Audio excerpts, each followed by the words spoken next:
Wala akong na-receive. Wala kami yung time na yun. Sa inyo po inabot, sir? Wala akong na-receive. Nung April 18 po. Wala nga akong na-receive. Ay, nakakuha tayo ng parcel and nagpe-prepare na lang tayo para pumunta ng area and may tatawagan muna tayo gawa nung meron tayong customer complaint. Yan. Thank you, ma'am. And proceed tayo dito sa block. Dito yung customer na nag-complain na nasan daw yung order niya. Nakatagas delivered pero oo, nasan daw yung order niya. Pero sigurado tayo na deliver natin kay sir and confirm na ballpen yung laman nun. Apo! Ma'am, sa Lazada po, regarding po sa customer complaint, si sir po yung nag-receive nun po. Hindi po, yung complaint niya po, yung customer complaint niya. Yung deliver ko ng April 18 po. Yung customer complaint niya, ma'am, regarding dun sa... Gel pen ba yun? Opo. Si sir po nag-receive nun, ma'am. Sino sir? Si sir, tatay niyo po ito. Kasi hindi mo siya naisip nun eh. Kasi nakalagay lang dito. Ay, hindi po, ma'am. Hindi po, pinicturean ko po. Si sir po, nagsabi sa akin po, wait lang. Siya po nag-receive, ma'am. Hindi ko to nag-receive? Tinanong pa po ni sir kung ano lang, sabi ko, ballpen po ata. Wala akong na-receive. Wala kami yung time na yun. Sa inyo po inabot, sir? Wala akong na-receive. Nung April 18 po. Wala nga akong na-receive. Parang wala nga kami. Na-receive ko lang yung isa araw, yung ano lang, yung malipang delivery nyo, yung ano. Yung parang Spider-Man na hoodie. Wala bang yung Spider-Man, kulay po na lang. Wala akong, nakalagay lang dito. Paano na? Hindi po, ang pinicturean ko po yun dito. Hindi po nakalagay, sir. Naka-picture po dito yon kasi may magre-receive. Picture mo na-receive ko. Ay, bawal po yung mukha, sir. Ay, hindi nga. Kamay ko. Nasa po yung pouch? Pati niya po ko ng pouch. Yung mga na-receive niyo po. Dito, yan. Dito, sabi ko nun sa kay Arnold, dito siya shoot kasi may box kami dito palagi. Eh wala, nandun po yung nakalagay, ma'am, nung time na yun. Asan po yung pouch? Pa-check po ako ng pouch. Wala nga pouch eh. Meron po yun, ma'am, na-receive. Hindi dito yung sa ano. Alin? Wala nga kami nare-receive eh. Paano mo sasabihin sa akin na-receive? Kayo lang po ba yung lalaki dito, sir? Ha? Kayo lang po yung lalaki dito? Oo. O kayo po yung nag-receive nun, sir? Wala nga ako na-receive. Sana na-receive na natin. Wala po kayong CCTV dito, sir? Wala. Ito yun, o. Yun nga po, tinanong pa nga po sa akin kung ano laman. Yung picture. Hindi po, yung pouch na lang po na na-receive. Yung sinabi niyo mali. Paano namin sasabihin may na-receive? Itong pouch na to. Nakadikit sa wall. Yan. O, yan po yung dineliver ko dito. Opo, nasan po yung pouch yan? Wala nga kami. Makikita yun. Wala nga kami nakuha. Wala nga kami nakuha na receive kasi pinicture mo. Meron po, maybe. Ay, hindi nga po kasi i-receive na nga po. Sir, kayo po nagsabi lang, sir, wait lang, sa loob po kayo. Imposible. Hindi naman po na pag-iinteresan yan, ma'am. Kaya nga, pero dami na na-receive. Pero pag ito wala. Siyempre ito rin, kapag ito wala. Pati sticker na wala eh. Ang dami pang wala. Hindi, ito, pero ako mas gusto ko yung jetpack. Gusto ko talaga ito. Bakit gawa paraan kaya ka rin? Paano na masasabi na receive? Wala nga kami na-receive. Hindi ko lang. Kayo po yung kausap ko noon, sir. Kung kayo lang po yung lalaki dito eh. Na-receive ko noon. Basta may na-receive ako noon. Ganto yan, sir. Explain ko yung ano ko ha. Yung scenario ng time na yon. Tumawag po ako dito. Ang name ni ma'am. May sumagot po sa loob, lalaki. Kayo po ata yun. Kung kayo lang po yung lalaki dito. Sabi niyo, wait lang po. Ako naka-receive yung na-receive ko yung yung hoodie lang. Yun lang na-receive ko. Oo. Yung Kasi po, tas tinanong niya sa akin ano po laman. wala akong, hindi ko tinatanong. Eh hindi po, tinanong ko ano yan. Sabi ko parang ballpen po kasi may gel po nakalagay. Wala akong na-receive. Hindi, yung mga pouch po na na-receive nyo na nakaraan. Pwede po makita. Pagkatapon ko na, pero wala naman laman kasi. Siyempre pagkakatapon, no, tignan ko walang laman. Kasi sigurado po ako pa-receive nandito eh. Wala nga. May video din po ako nung kaya lang. Yung motor ko nandun, yung camera ko nandun din po. Pero yung video po, tumatawag po ako dito. Wala. Ito yung pouch na huli ko na mali pa nga ang delivery. Ano po yung pouch? Yung pouch po yung ano. Yan o. Tingin nga po. Patingin po. Yan o. Ang laman niya, yung eto hoodie. Hindi, patingin niya po ako nung ano, ma'am.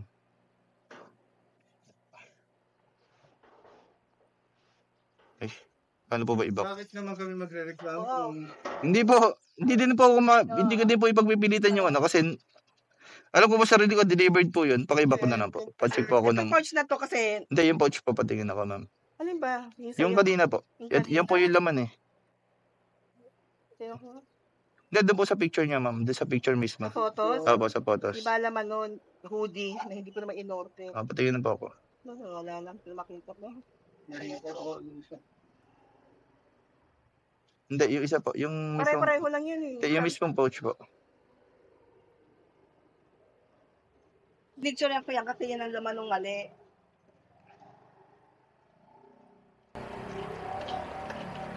Yan ang Yung laman niya yung parang hoodie na red. Yun ang pinaka-latest. Ano to? Hindi man to. Dito din mo kalitan yung ano. Yung tapong niya ako ngayon, wala naman talaga. Sino ko lang silalagay ng delivery na nasa tinapon mo na yun. Ito po yung pinareceive ko sa inyo, oh.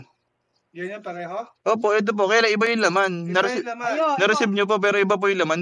ang laman yung hoodie. Oh, yun po. Pero na-receive nyo po yung parcel, ma'am. Oo. Okay, sinasabi mo kasi gel pen, pero ang Yun nga po. Kasi binasa ko po, nag-base po ko sa description. Ito laman. Ay, hindi ko po alam yung laman. Kasi nag-base lang po ako sa description. I-return nyo po yun sa seller, ma'am. Tapos, hihingi ko po kayo letter kasi, ma'am. Ako naman po yung maapektuhan sa trabaho ko.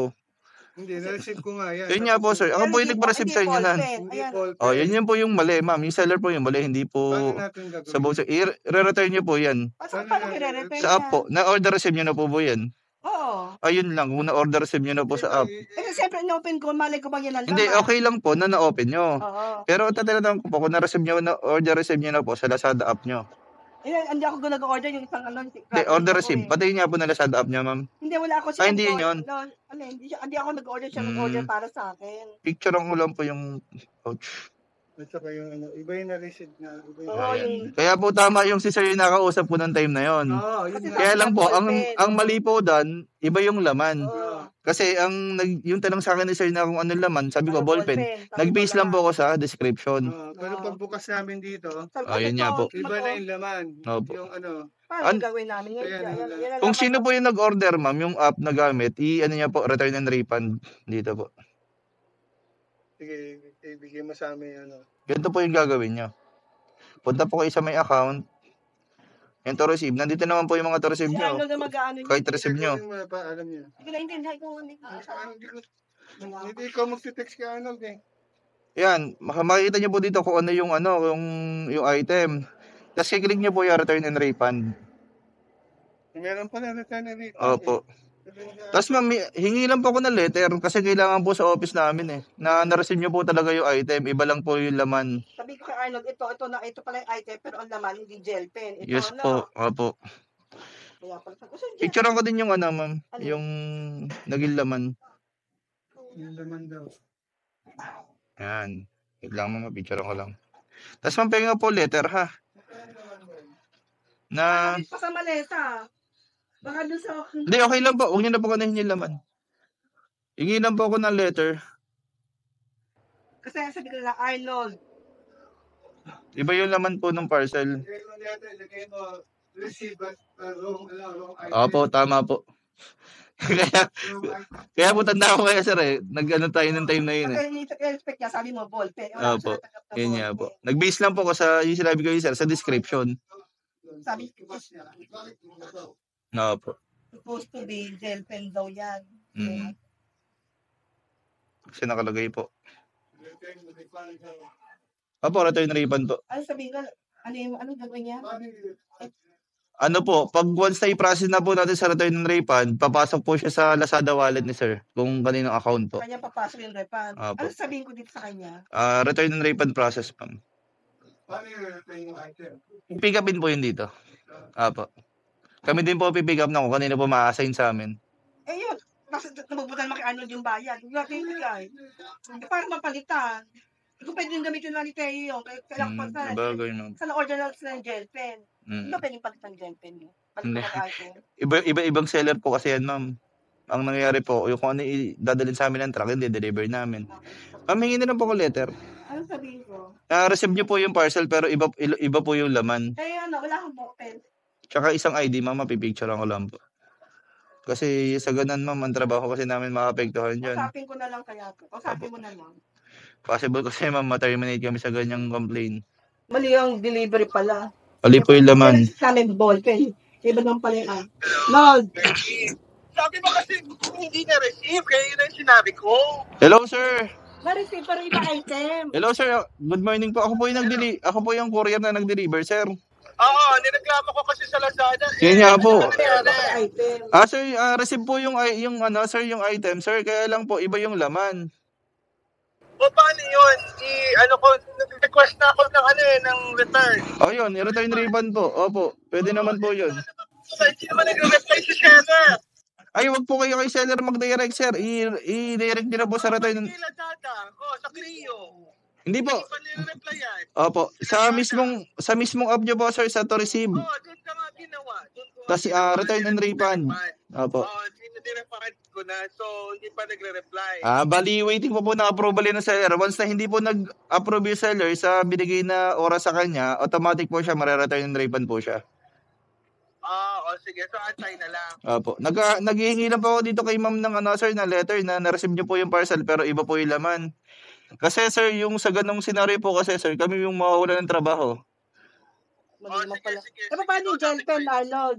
Hindi na yun? Hello? Paano yung gel pen? Wala. Nakabokos yung seller na yan.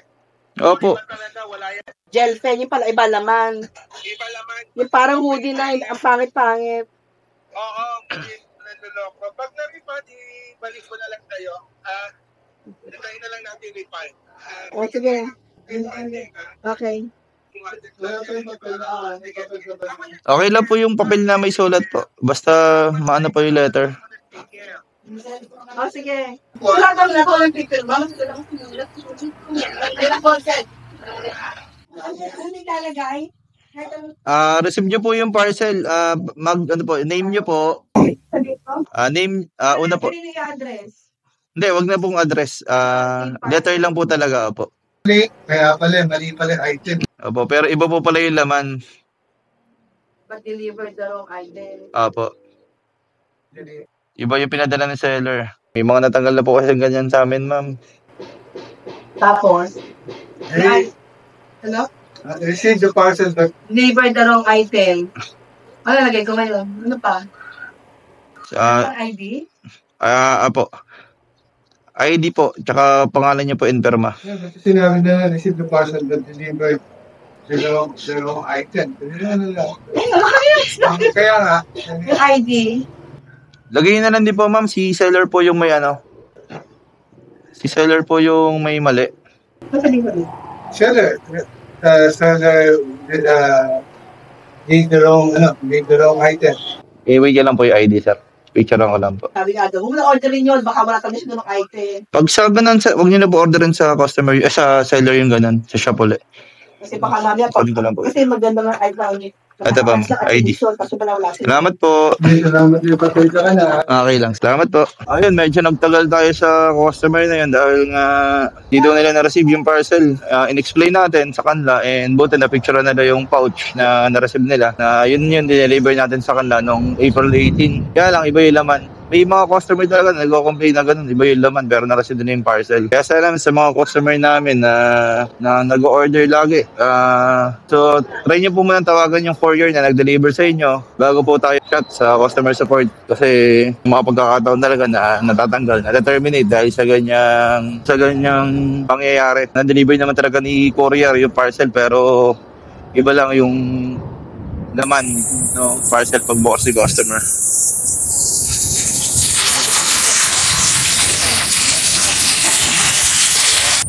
Bigyan din naman pasensya si sir.